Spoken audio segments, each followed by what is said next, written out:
여러분 안녕히 주무셨습니까? 참 좋은 아침입니다. 우리 2016년 4월 19일 화요일 말씀으로 드리는 오늘의 번제 함께 합니다. 사무엘상 22장 1절부터 마지막 절까지 내용으로 함께 하겠습니다. 우리는 1절부터 5절까지만 같이 읽습니다. 시작. 그러므로 다윗이 그 곳을 떠나 아둘람 굴로 도망하매 그의 형제와 아버지의 온 집이 듣고 그리로 내려가서 그에게 이르렀고 환난당한 모든 자와 빚진 모든 자와 마음이 원통한 자가 다 그에게로 모였고 그는 그들의 우두머리가 되었는데 그와 함께 한 자가 400명가량이었더라. 다윗이 거기서 모압 미스베로 가서 모압 왕에게 이르되 하나님이 나를 위하여 어떻게 하실지를 내가 알기까지 나의 부모가 나와서 당신들과 함께 있게 하기를 청하나이다 하고 부모를 인도하여 모압 왕 앞에 나아갔더니 그들은 다윗이 요새에 있을 동안에 모압 왕과 함께 있었더라. 선지자 갓이 다윗에게 이르되 너는 이 요새에 있지 말고 떠나 유다 땅으로 들어가라. 다윗이 떠나 헤렛 숫풀에 이르니라. 네, 오늘 우리가 함께 읽은 말씀 중심으로 광기와 광기의 차이, 그러니까 빛광자 광기와 미칠 광자 광기의 차이라는 제목의 하나님 말씀 증거합니다. 한 아가씨가 그 의대를 다니는 한 남학생을 애인으로 사랑하고 있었습니다. 그런데 소위 세상적으로 앞날이 창창한 이 의대생을 그만 국회의원이 눈에 두고 자기 딸과 결혼을 시켜버립니다.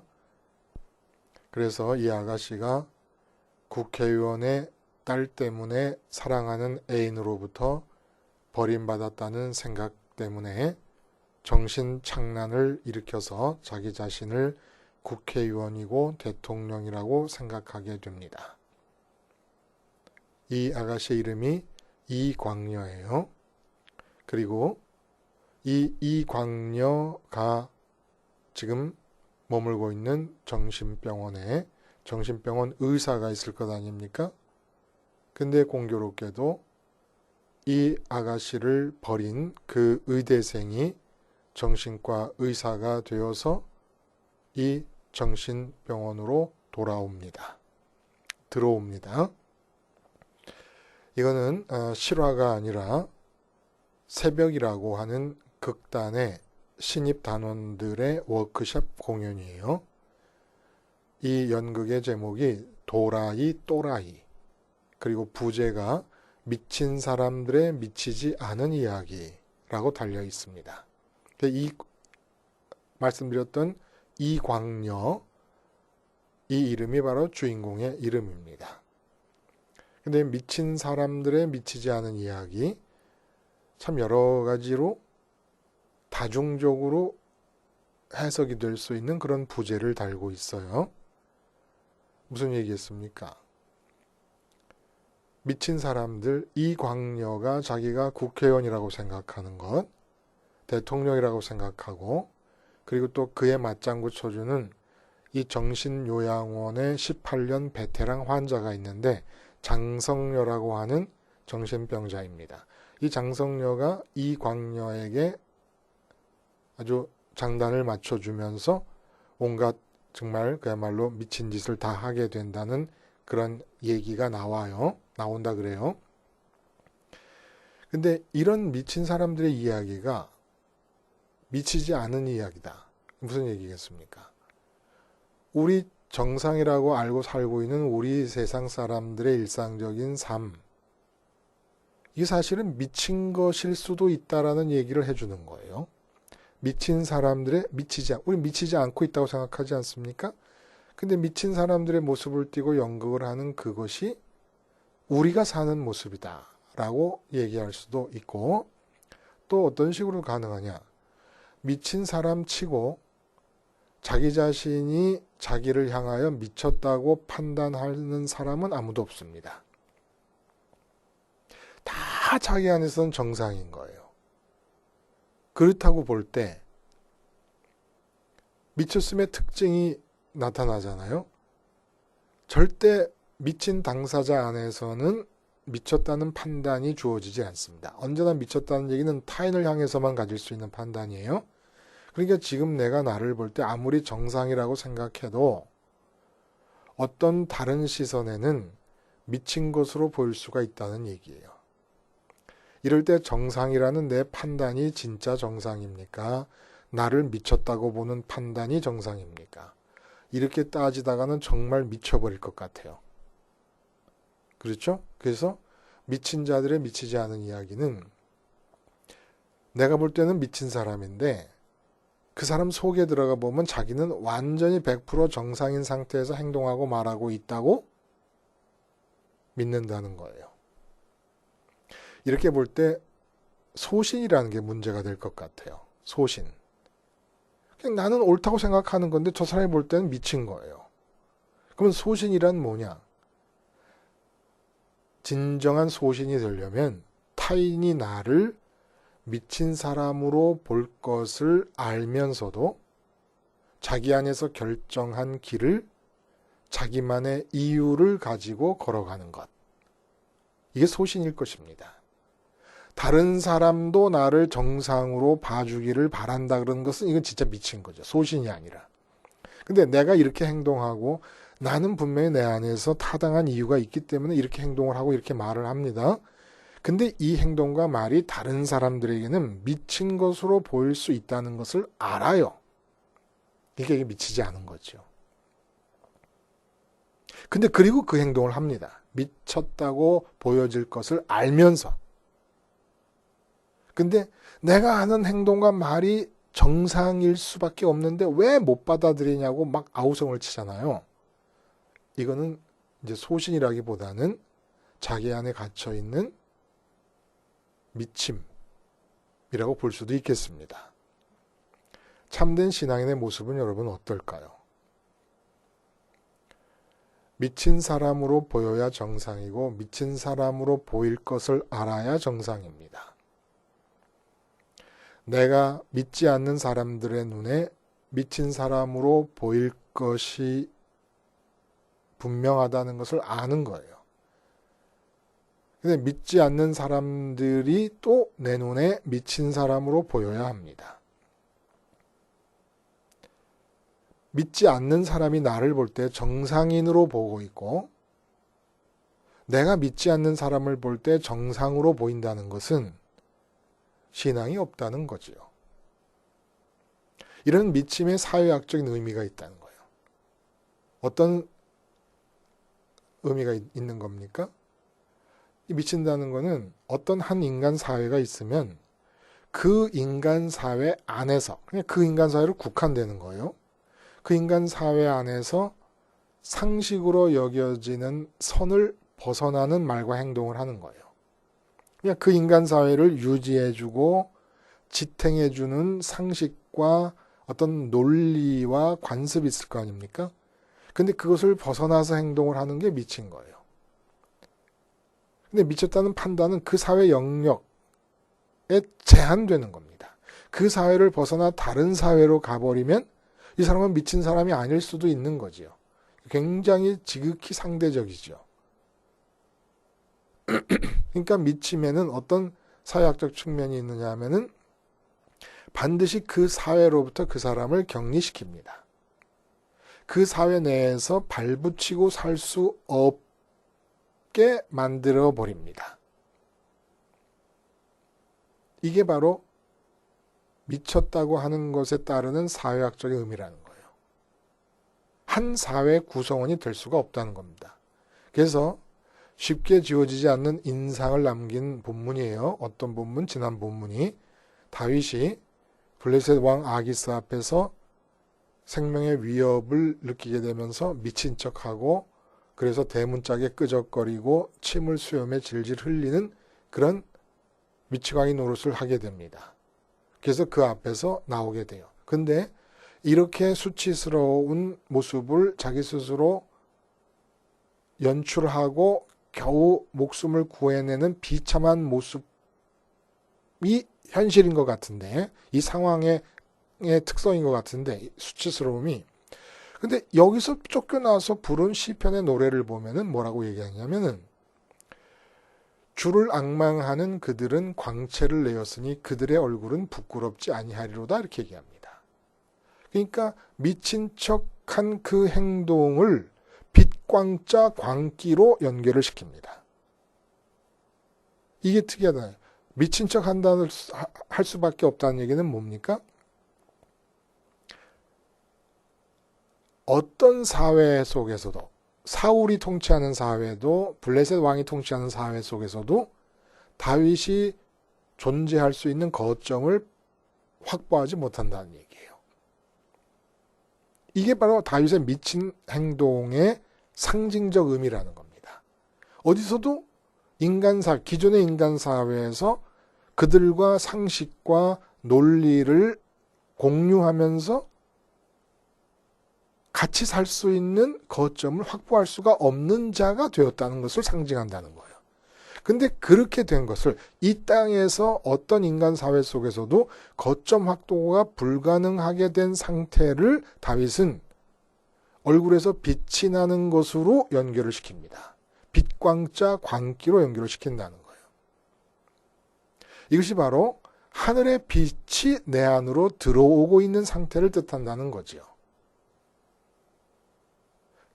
그 이야기에 이어서 오늘 본문은 아둘람 굴로 도망했다는 얘기가 나와요. 블레셋 왕 아기스 앞에서 미친 척 해가지고 쫓겨나서 아둘람 굴로 도망을 왔습니다. 아둘람은 다시 유대 땅으로 들어온 건데 인간 사회가 돌아가는 영역 바뀝니다. 아둘람 굴이라는 것은 유대 땅은 유대 땅이지만은, 그러니까 온 다윗의 집안이 다 그리로 내려가고, 또 2절에 보면은 환난당한 모든 자와 빚진 모든 자와 마음이 원통한 자가 다 그에게로 갔다, 이렇게 얘기를 합니다.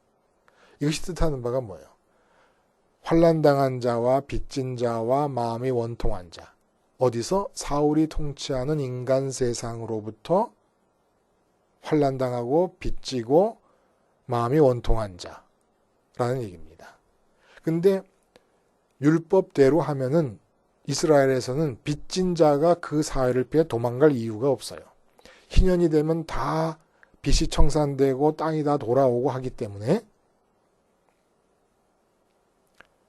결국 이것은 무엇을 얘기합니까? 이 미셸 푸코라고 하는 특별히 광기의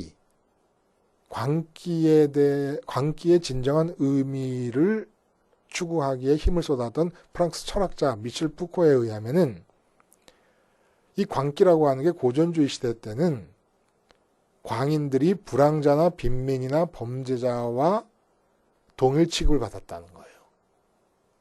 그런 의미에서 볼 때 오늘 환난당한 자, 빚진 자, 그리고 또 마음이 원통한 자, 이런 사람들이 다 미친 사람 취급을 받아서 그 사회에서 존속할 수가 없게 되고 그 사회 내에서 거점 확보가 불가능해진 자들입니다. 근데 문제는 이들이 아둘람 굴에 숨어있는 다윗에게 쫓아왔다는 거예요. 근데 400명이라는 계수법은, 이스라엘 계수법상은 전쟁에 나갈 수 있는 남자만 계수한 것인데, 가족들을 다 데리고 왔다고 생각할 때 4명씩만 가족을 세도 1,500에서 2,000명가량은 될 수 있는 인원이 다윗에게 몰려든 건데, 문제가 뭡니까? 다윗은 지금 자기 자신의 몸 하나도 책임질 수가 없는 형편입니다. 자기 자신의 몸이라는 게 먹고 사는 길을 책임질 수가 없잖아요. 어떻게 먹고 살겠습니까? 근데 2,000명가량 되는 사람들이 다윗에게 몰려든 거예요. 그럼 이들은 왜 다윗에게 몰려들었을까? 이 아둘람 굴에 모였던 사람, 다윗이 세상적으로 아무것도 갖고 있지 않을 때 몰려온 사람, 이 사람들이 진정한 다윗의 영적 동료들로서 하나님의 계획 안에 있는 신정적 왕정 국가를 세울 하나님의 일꾼들이라는 겁니다. 이들은 다윗에게 몰려온 이유가 다윗을 이렇게 보면은 세상적으로 다윗에게 가서 기댈 수 있는 부분이 아무것도 없잖아요. 다윗과 하늘이 연결되어 있다는 사실 하나를 보고 온 사람들입니다. 왜 이렇게 얘기할 수 있느냐 하면 지금 다윗은 개인적으로 자기를 핍박하는 사울 왕에 대해서 개인적 정책을 정한 거예요. 절대 저항하지 않는다. 사울에게 저항하지 않는 한 사울이 왕이 되어 있는 동안에는 유대 땅에서는 거점 확보가 불가능합니다. 다윗을 죽이려 하고 있으니까. 이렇게 피신만 나누고 있는 다윗에게 온 것은 다윗이 앞으로 사울과 맞서 싸움으로써 자기의 영역을 확보해 나갈 거라고 믿기 때문에 희망을 가지고 온 게 아니에요. 다윗에게 온 이유는 하나입니다. 다윗이 하늘의 마음을 두고 있다는 것을 본 거예요. 한마디로 빛광자 광기를 다윗에게서 보고 그 광기를 찾아온 사람들입니다. 이런 비슷한 예라기보단 이 모임, 다윗을 중심으로 모인 이 모임의 특징을 알 수 있는 사건들이 예수님의 생애 속에서 계속 일어납니다. 마태복음 8장 같은 데 보면 예수님께서 나병 환자를 고치시고 백부장 하인을 고치시고 베드로 장모의 열병을 낫게 하시고 그리고 동네에서 귀신 들린 많은 사람들을 데리고 오자 귀신들을 다 쫓아내십니다. 그 뒤에 어떤 일이 일어나냐? 무리가 예수님을 에워쌉니다. 그러니까 예수님께서 그 무리들을 피하세요. 그래서 건너편으로 가기를 명하신다. 요즘 같으면 얼마나 대박난 거 아닙니까? 사람들이 몰려오니까. 근데 그 사람들이 몰려올 때 마음을 보시는 거예요. 그 마음을 대표하는 자가 누구냐면 한 서기관인데 어떤 마음으로 예수님께 몰려왔느냐를 대표하는 거예요. 한 서기관이 나와서 예수께 이르되 선생이 어디로 가시든지 저는 따르리다. 하니까 예수님께서 뭐라 그러십니까? 여우도 굴이 있고 공중의 새도 거처가 있으되 인자는 머리 둘 곳이 없다 하시더라. 무슨 얘기입니까? 많은 무리가 예수님을 따르고 서기관이 예수님을 따른 이유는 뭐예요? 이 땅에서 지금 가족이면 가족, 가정이면 가정, 아주 눈꼽만한 거점들이 다 있어요.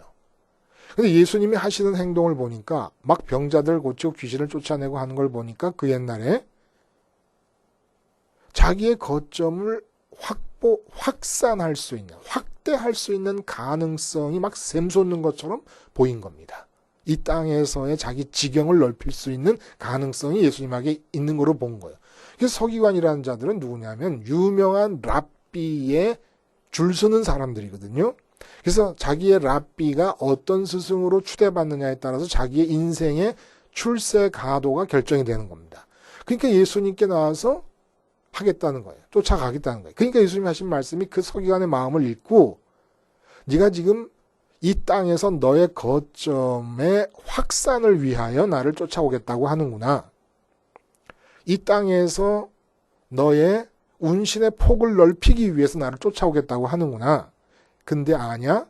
나는 공중에 새도 거처가 있고 여우도 굴이 있지만 머리 둘 곳 없이 살고 있고 앞으로도 그렇게 살다가 이 세상을 떠날 것이다. 이렇게 얘기를 하시는 겁니다.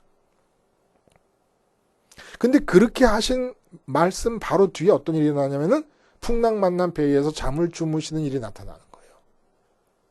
여우도 굴이 있고 공중에 나는 새도 거처가 있지만 인자는 머리 둘 곳도 없다 하셨습니다. 땅에 거처가 없어요.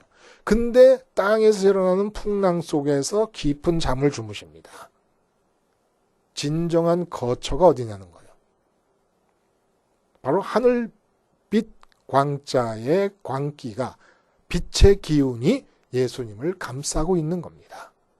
이 땅에는 거점이 없어요. 예수님, 땅에는 거점이 없습니다.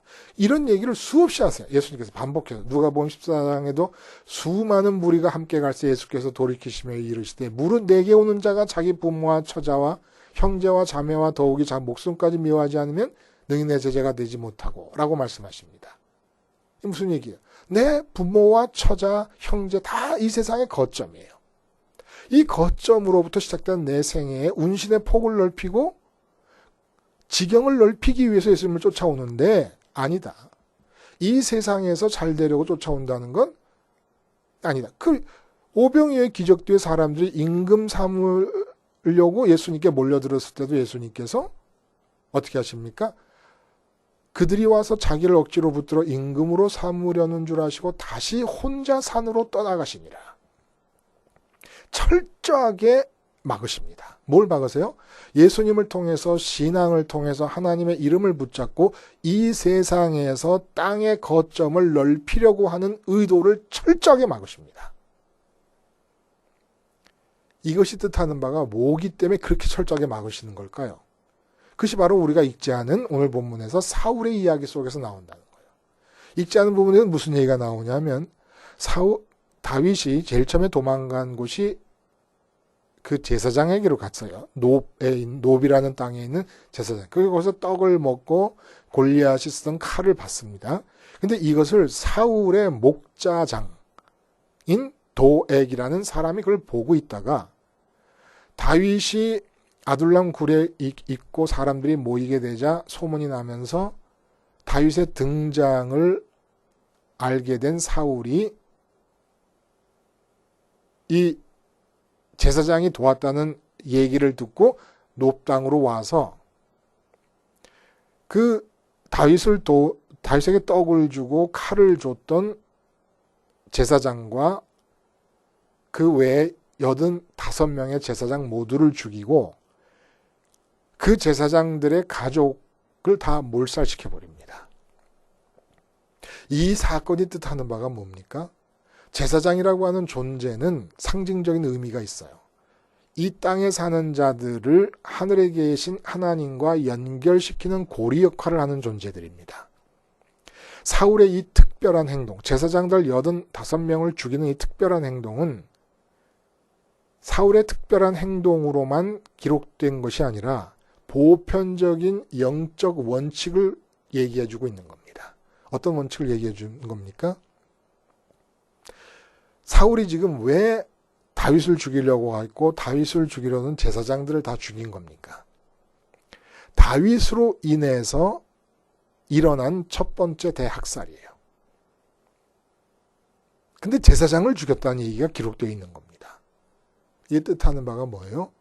다윗을 죽이려고 하는 것은 이 땅에서 왕위라고 하는 거점에 지금 서 있는 사울이 자기의 거점인 왕위를 견고한 터전 위에 세우려고 하는 노력을 다윗 죽이려는 것으로 표현하고 있는 중입니다. 근데 제사장을 죽였다는 얘기가 나오는 것이 뜻하는 것은 뭐예요? 이 땅에서 안정된 기반을 구축하려 하고 이 땅에서 나의 지경을 넓히려고 하는 모든 노력은 하늘과의 연결고리를 끊는 행위요. 이것이 진정한 미친 짓이라는 것을 성경이 가르쳐주고 있는 겁니다. 다윗의 미친 짓을 통해서 정말 미친 짓이 무엇이냐라는 걸 가르쳐주고 있는 거예요. 다윗이 미친 짓을 해야 되는 이유가 뭡니까? 사울이 미쳤기 때문입니다. 블레셋의 아기스가 미쳤기 때문입니다. 그런 미친 자들 앞에서 그들의 눈에 미치도록 보일 수밖에 없는 것이 신앙인의 현실인 것을 그 본문이 보여줬던 거예요. 진짜 미친 짓이 뭡니까? 이 땅에서 자리 잡겠다고 하는 자들, 이 땅에서 잘 살아보겠다고 하는 자들, 이 땅에서 기쁨을 얻겠다고 하는 자들, 이 땅에서 뭔가 안정된 기반을 확보하고 싶어 한다는 자들. 이게 다 미친 짓이라는 거예요. 어디서 볼 때? 하나님이 볼 때. 진정으로 하나님을 갖고 마음을 하늘에 붙여서 하늘에 들여서 하나님을 가지면서 하늘의 기운, 하늘빛 광자의 광기, 빛의 기운에 휩싸인 사람들이 볼 때 이 땅에서 돈 많이 벌어서 잘 살고 높은 자리에 올라가서 잘 살고 사울처럼 나의 경쟁자들을 무찌르고 이기면서 내가 잘 살고 이 땅에서 어떻게든지 확대하고 안정되기를 원하는 모든 사람들이 다 미친 사람들이라는 겁니다.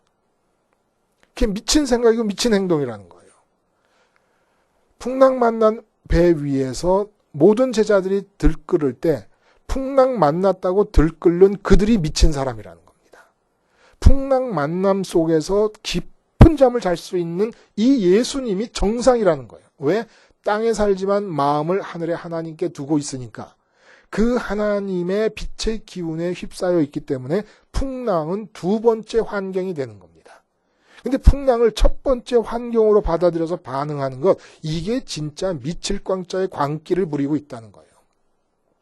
돈이 없다고 난리를 치고 병이 났다고 난리를 치고 당장에 죽겠다고 정말 달빛에 체조하듯이 난리를 친 이런 것이 다 미친 거라는 겁니다. 오늘 본문이 귀중한 영적 원리, 영적 원칙, 영적 기준을 우리에게 가르쳐주고 있는 겁니다. 그럼 이 땅 살지 말라는 거냐? 아니죠. 이 땅에 전혀 거점 확보할 마음이 없는 자들, 마음이 오직 하나님께만 거점을 두려고 하는 자들, 그들을 하나님은 이 땅에서 당신이 이루고자 하시는 계획을 위하여 이 땅에서 하나님 활동의 거점으로 삼으시는 겁니다. 다윗이 하나님께 마음을 둡니다. 기존의 인간 세상 어디도 다윗을 받아들여 주지 않습니다. 미친 사람 취급을 받게 됩니다. 그리고 이 미친 사람 취급을 받고 있는 다윗에게 기존의 사회에서 발붙일 곳이 없는 사람들이 몰려왔습니다. 이 땅에 거점이 없는 자들이에요. 근데 하나님께서 땅에 거점이 없고 하늘에 거점을 두고 있는 이 사람들을 거점 삼으셔서 이 땅에서 인류 역사상 전무후무한 신정적 왕정 국가를 건립해 나가십니다. 다윗 왕국과 같이 완벽한 신정적 왕정 국가, 하나님의 뜻을 받드는 왕이 다스리는 나라는 역사 속에 없었어요. 그 나라를 건설하시는데 땅에 거점을 두지 않은 자들, 마음을 하늘에서 거점을 발견하려고 마음을 하늘로 보낸 자들을 땅에서 거점으로 삼으시면서 하나님께서 하나님의 마음과 계획으로 당신의 일을 이루어 나가신 것이에요. 십자가 생활화가 뭐예요? 광기 죽이기입니다. 우리의 유전죄는 끊임없이 우리로 하여금 이 땅에서 안정된 나의 삶의 기반을 확보하도록 생각하게 하고 노력하게 합니다. 경쟁자를 무찌르게 하게 합니다. 이 땅에서 나의 지경을 넓히도록 생각하고 노력하도록 이끌어갑니다. 이게 미친 짓입니다. 땅에는 우리의 거점이 없습니다. 땅에서 얻을 수 있는 평강이란 존재하지 않습니다. 땅에서 얻을 나의 성공은 없습니다. 내가 하늘에 마음을 두고 하늘을 쥐면서 성공하게 되면 하나님께서 나를 통해 당신의 계획을 이루시는 성공이 있을지는 모르지만은 하나님의 성공이고 주님의 성공이지 나의 성공은 아닙니다. 땅에서 성공하려는 마음, 이것이 모든 사람이 정상으로 알고 있는 가장 눈에 띄기 어렵지만 가장 보편적이고 끈질긴 미치광이 처지라고 하는 것을 우리는 꼭 기억해야 될 것입니다. 기도하시겠습니다. 하나님 아버지, 십자가 생활화로 감추어져 있는 나의 미치광이 근성을 날마다 죽이면서 하늘빛 광자의 광기에 휩싸여 사는 하늘 선민 되게 해 주시옵소서. 예수님의 이름으로 기도하옵나이다. 아멘.